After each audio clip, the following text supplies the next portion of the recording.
It's a great day, educators. Grab your favorite coffee, take a deep breath, and prepare to be catered to.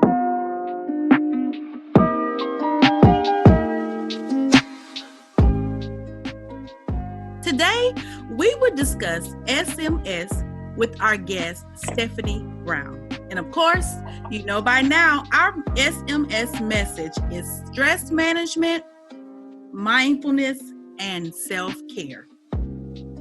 Stefanie D. Brown lives, loves, and blossoms as a proud mother, author, blogger, educator, school psychologist intern, and she is a catalyst of inspirational, energetic sparks who has helped countless individuals transform their mindsets by her teaching, coaching, and trainings. Through her own mindful transformation, Stefanie confronted her fears and aimlessly threw caution to the wind. She turned her fear into faith and her parties of pity into promise-filled purpose. Stefanie is committed to inspire and cultivate others to blossom right where they are, no matter their race, size, or age. Educators, let's welcome Stefanie Brown to the show. Hi, Stefanie. How are you today? I'm doing well, and you, Andrea? I am doing great today. I'm so excited to have you here. Same here. I've been anticipating this moment all week, and so it came pretty quickly, and so I'm ready. Thank you so much for inviting me to be a part of your podcast. This is such an awesome opportunity. You are so welcome. Educators, I had the pleasure of connecting with Stefanie this past July.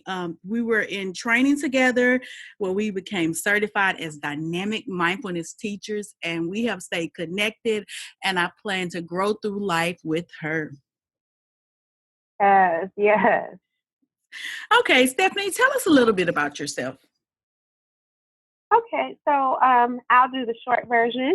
I am from Indiana, so I was born and raised in East Chicago, Indiana, and I attended Indiana University where I majored in education. I got my bachelor's degree in elementary education with an emphasis in special education. So that was about 20 years ago. So throughout the years, I have had a passion, a deep passion with working with students with diverse needs, such as special education, students with special needs, and also students who were at risk. And oftentimes, the students who are at risk have traumatic experiences as well as they are minorities. So I have basically taken my educational career path through different ways to serve those students. So I have my master's in special education as an educational diagnostician, and I am ending my internship as a school psychologist. So I'm very, very, very excited about that. Awesome. Yes. You know, Andrea, when I met you at the DM or Dynamic Mindfulness Training, and you were sharing with me about your career path to your PhD, you motivated me so much because I think I felt like you understood the stresses that come along with, you know, being in education and also continue your education, oneself. So, yes, most definitely. Most definitely. That's why, yes. Definitely excited about finishing. When you said when you're almost finished, I understand completely. Let's get into SMS. Where and how do you see stress management, mindfulness, and self-care? How do you explain that on to just anyone that you're meeting? How would you explain those terms? Yes. So I try to use basic communication that I guess what we call layman's term because we have the jargon. Yes, we have so many different acronyms and jargon that we use in education. But basically, stress management and self care is basically about improving your everyday functioning, improving the basic level of functioning with minimized bad stress, as we put it, so that you can do what you were called to do. So, and specifically for educators, I've been in education for over 20 years, and when I am conducting professional development, the teachers or the staff or principals, no matter what their capacity is in serving education, they all feel called.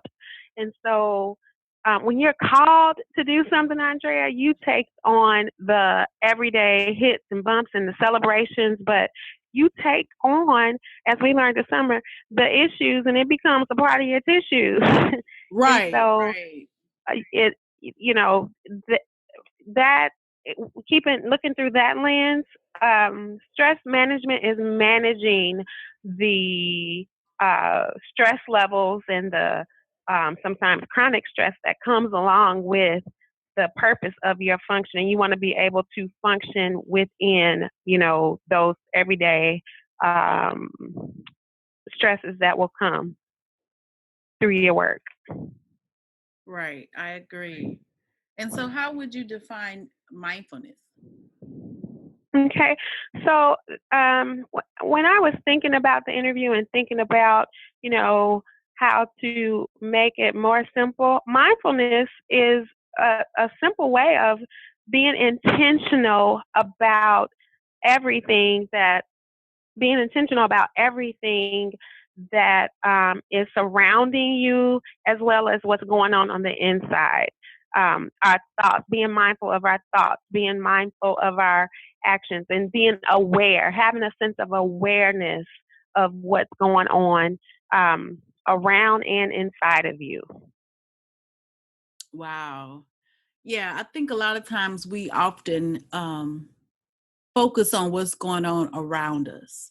We try to be aware of our Hmm. surroundings and everything like that. But like you said, taking that awareness inside. Absolutely, absolutely.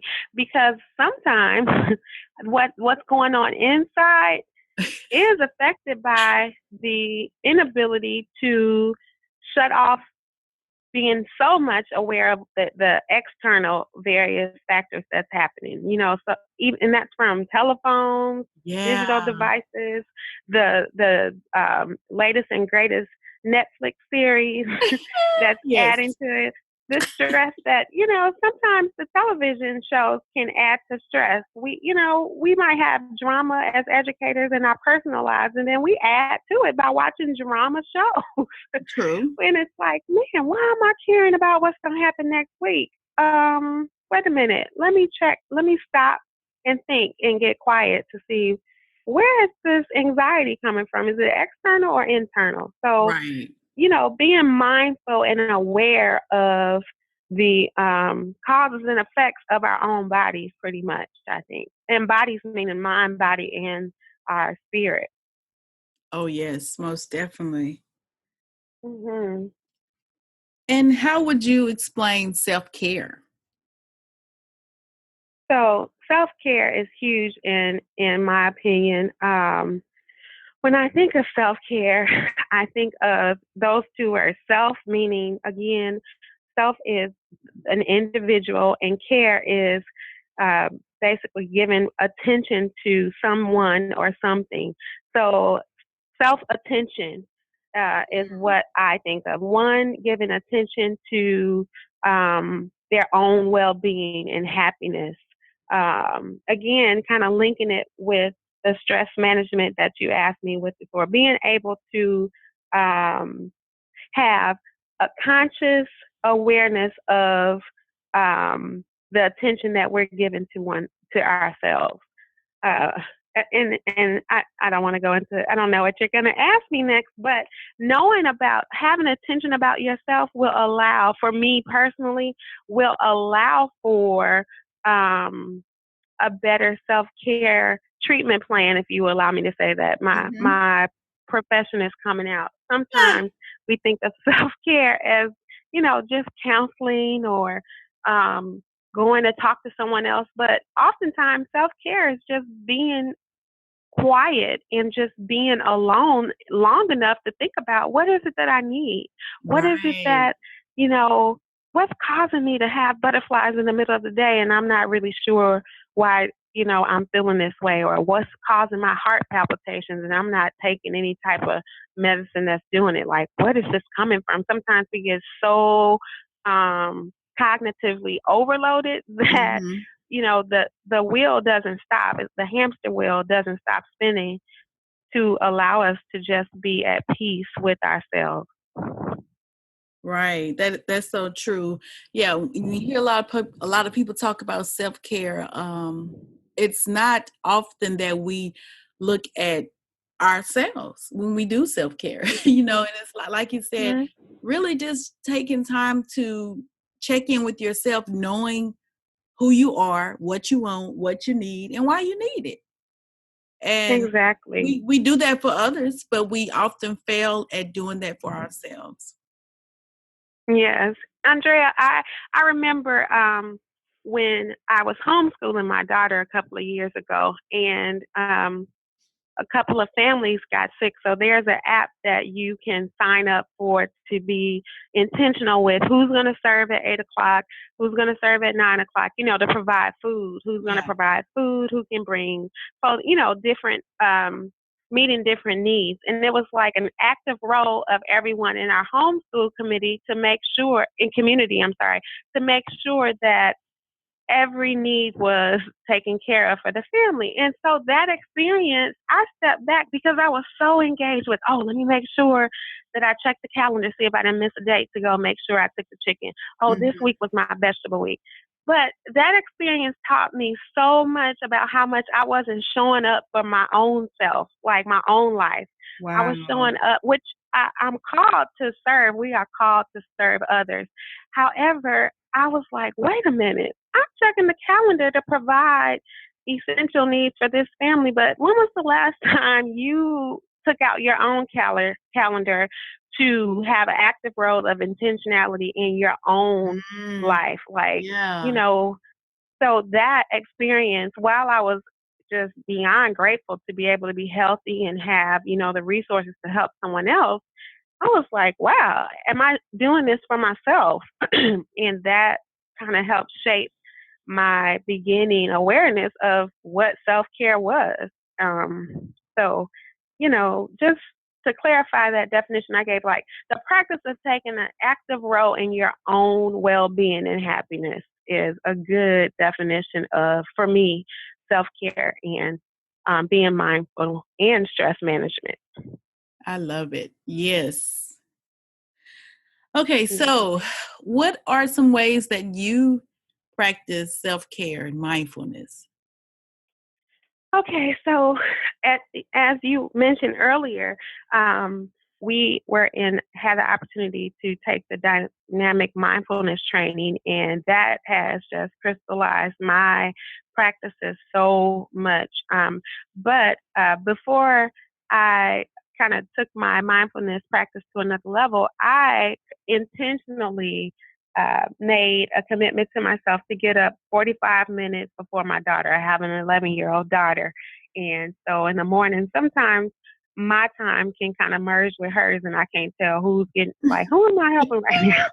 So, yeah, that 45 minutes allows me to have my meditation time. And so one thing I do is mindfulness, where I'm able to just sit still and do some deep breathing in the morning. When I first did it, I was like, what, this is nothing. But then when I didn't do it, Mhm. how we can make commitments and then we slip up and say, oh, Yeah. we didn't do it. Well, I could tell a difference. Between the weeks that I was deep breathing and kind of just sitting in a room by myself quietly versus when I just got up and brushed my teeth, put my clothes on, and just hit the ground running. I could definitely tell a difference of being relaxed and ready to prepare my to-do list in the morning versus just starting my day. So Mhm. one thing is to just sit and breathe and, pay attention to what's going on the inside. Another thing that I do is there's this technique called sun salutations, and I know you share with me that you're familiar with. You practice yoga, Yes. so yes. So and sun salutations are a series of yoga poses that allows for well, after practicing so much, continuous flowing sequences that allow you to improve your strength and flexibility in your muscles. However, it also, for me, allows me to, again, take my ability to clear my mind and not worry about my to-do list or not worry about what I didn't do the day before and just relax and as those who practice yoga, kind of just sink into those poses and be okay with the stillness and the oneness. That's one thing, and it's simple. It's a simple and sometimes I could do it in 5 minutes. Other times I'll set my timer for 15 minutes, but that allows me to be mindful in the morning. As far as an evening routine, I use a meditation practice that's called an insight timer. I'm not sure if you're familiar with that, but I set my timer on that meditation app, and it's a guided meditation that allows me to basically, it almost forces me, or it doesn't force, but it trains me to cut my thoughts out at the end of the day. We as educators take our work home. Yeah. So we think about the child. Yes. We think about the child who got wrote up or got a disciplinary referral, or the child who was bullied, or the child who we're testing for autism, or that mother who told me that, I'm homeless. We take these issues home. And so with the meditation, even for 10 minutes, it allows me to debrief, allow myself to cut off my superwoman status and take care of my own well-being. Yes. Okay, I so get a little excited and we'll keep talking. right, right, My, right. yes, Because I yes, started thinking about the back bend pose that we learned at yes. oh my God, I have fallen so in love with that one, and I notice when I don't do it first thing in the morning, I can tell Mhm. how a little off I am, and I'll go back and say, "Oh, hold on, let me do my pose. Let me get Yes. some energy going here." So yeah, once we get into the flow of being mindful and taking care of ourselves, we take notice. Our body take notice that, hey, you didn't check in with self. And it's very Yes. evident. And I love it because that means that I'm doing something right for my body. I'm doing something right for my spirit and my mind and everything like that. Absolutely. I was in a staff meeting the other day and it was getting a little tensed, and I practiced mindfulness that morning, and I even did a couple of deep breathing in the traffic, deep breathing exercises in our traffic on Highway 30. So we know how stressful that can Ah, be. yes. However, in the meeting I was able to, we have there's a simple pose where you can squeeze your hands tightly and release Yeah. them and take some breaths with that. And I began to use that. So it helped me to be more proactive and instead of reactive to some of what I felt just mindless decisions. And the decisions weren't mindful to me at the time. Like mindless decisions, and trying to be in that moment to take in some oxygen to help me think through, like, okay, what is the best way to approach this conflict? So I say this as educators, mindfulness just doesn't have to happen in the morning or at night. It can happen at work. It can happen in a car. So those are some other ways to that I notice how I'm using some mindfulness and self-care techniques. Because Right. sometimes you can't take back everything that you say in a reactive state. So Right. Right. trying to, yes, allowing myself to kind of think and breathe first and move really supports me with my mission of basically wanting to be an energetic force of positive light and love, and not, something that I'll regret later. Right. And when you said that, that made me think about a comment that was on my post on LinkedIn earlier today. Yesterday was Mindfulness Day. And so I did a few posts, and one of my mentors from my dissertation journey commented today, and she said that she told me, thanks for sharing information about mindfulness. And she was saying, as us in the business world, mindfulness can be seen as basically taking the time so you won't have any do-overs, getting it right the first time. And I'm Wow. like, Yeah. oh, yes. So like you said,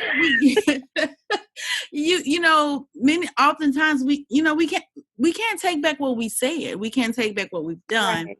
So making sure that we stay in awareness and attentive to ourselves and how we are getting ready to respond, so that we can, stop and take that moment. Wow. Yep. That's good. That Yeah. is so good. So, what would be one thing you leave with the educators? Now, I often hear educators say, I don't have the time for self-care. I don't have the time to do this and to be mindful and to do this. What is Yeah. one thing you would leave with them to say, you can do this, you can take care of yourself? Yes. Oftentimes, we as educators need an analogy. So, an analogy allows us to step away from the educational jargon and the, Mm-hmm. psychology talk and the psychotherapy language. We get busy, and we sacrifice our healthy routines to, I guess, make room for the needs of others, as I said before. Yeah. But that leaves us more or less effective at what we do. In order to support students and parents and everything and everyone around us, we must first support ourselves. And the analogy is thinking of a banking system. You got to have money to make withdrawals, right? Right. So if you have nothing left to give because you have not taken care of yourself, the bank will be deficient. Yes. And that even leaves us more stressed. So, some easy, simple ways to practice mindfulness is meal planning, drinking water, exercising, and I'm giving a list of different things that we can do just to pick one. Prioritizing sleep, Andrea. Sleep Oh, deprivation is so yes. important. We create routines that allow our to-do list to lead our lives and leaves us with no me time. So Mm, another easy, if we can't meal plan or drink water throughout the day and exercise to help those endorphins, then let's do one thing. Try not to do schoolwork after 7 p.m. I remember before I became a school psychologist, I was a teacher that would bring my bag home every night. And sometimes it would just be my friend and sit by my feet, and I wouldn't go in it. However, we bring work home and we stay up grading papers. We do the lesson plan. But if we can try not to do work after 7 p.m. and commit to no devices after 10 p.m., mm-hmm. that is a start. Like put on your calendar to block out 10 p.m., no phone, do not disturb. 7 Yes. p.m., I'm not working. So from 7 to 10, you have some time to take care of yourself. And guess what? It's okay to say no sometimes. Oh We my can't God. do it Yes. all. Yes, like practicing saying no in the mirror in the morning so that when you get to work, it comes out. Like you have already practiced, you don't have to think about it. And that let me know if I'm talking too much, but Oh, you're just you're good. You're good. okay. So knowing that no is okay. Um, and here's another thing that has helped me. I love TED Talk. So what I learned was uh, one morning routine for mindfulness is doing your to-do list before you check your emails, because Right. oftentimes we check our emails in the morning and the thing that we thought about last night that we didn't do the day before, something else is now more important because you just checked that email. So before we leave the house, make the to-do list. Before you open the email, make the to-do list. After you did your breathing, but that way, that is not adding on to stress, that meaning the new emails and the new text messages are not now adding on to the stress uh, that we already have. Now, as we learn, there are good stresses and bad stresses, but the worry and the anxiety that comes along with, trying to see when am I going to fit something else in when we haven't taken care of our own selves, that can be eliminated by a couple of the ideas that I just gave. And another thing that has helped me is not doing it alone. You know, um, Yes. Finding a network or asking your higher power, whether that's God, for me, it's God and praying through Jesus, but whoever, whatever your higher power is, inviting the universe to guide you to a network of people. I remember I prayed, and I'm not ashamed to say this, I prayed for God to allow me to be with individuals and meet individuals with like minded. And I mean, I went to the dynamic mindfulness training and I met you and I met Amanda. And it was just like, wow, Yes. finally, what's the acronym of faith? Finally allowing it Finally to allowing happen. it to happen. Yes, and just meeting you and your driving force of faith. And when you told me it's finally allowing it to happen, so many of us need to finally let it happen and allow God or your universal higher power to lead you to a network of people who will allow you to have support groups or so you can release, and they can give you ways to be mindful. If I believe when we speak what we want, we will receive what we need and will be healed in so many different ways through people that we meet. So I know I kind of am going on about mindfulness, but that is, for me, that is self-care as well. Yes. I love it. I love it. Yes, Great yes, information. yes. Great information.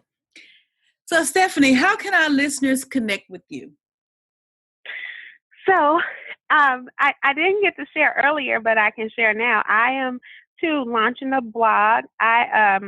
My my mentor, who is beautiful brown baby doll, she is inviting me to be a guest blogger on her website, as well as I am personally launching my uh, blog, and it is Living and Loving with Stefanie. And Amazing. yes, yes, and the I guess maybe when we get the link, I will be able to have my Stephanie is Living and Loving blogspot.com added to my own post when I share, when Okay. our podcast will be shared. Yes. So, and for email purposes, they can email me at Stephanie is Living and Loving at gmail.com. Thank you, Stephanie, for educating us on stress management, mindfulness, and self care. Thank you so much, Dr. Harris. Well, I'm going to Oh, speak that see, thing. Dr. see? Harris to me. Yes. Yes. Thank you so very much. I enjoy your energy. I enjoy the opportunity to be a special guest here on your podcast. And I'm so looking forward to following, glowing, and growing with you too. Awesome. Thank you. Thank you. Educators, I hope you received some information about SMS, stress management, mindfulness, and self care that will help you grow through life. Remember to subscribe to the Educator Podcast and invite other educators to do so as well.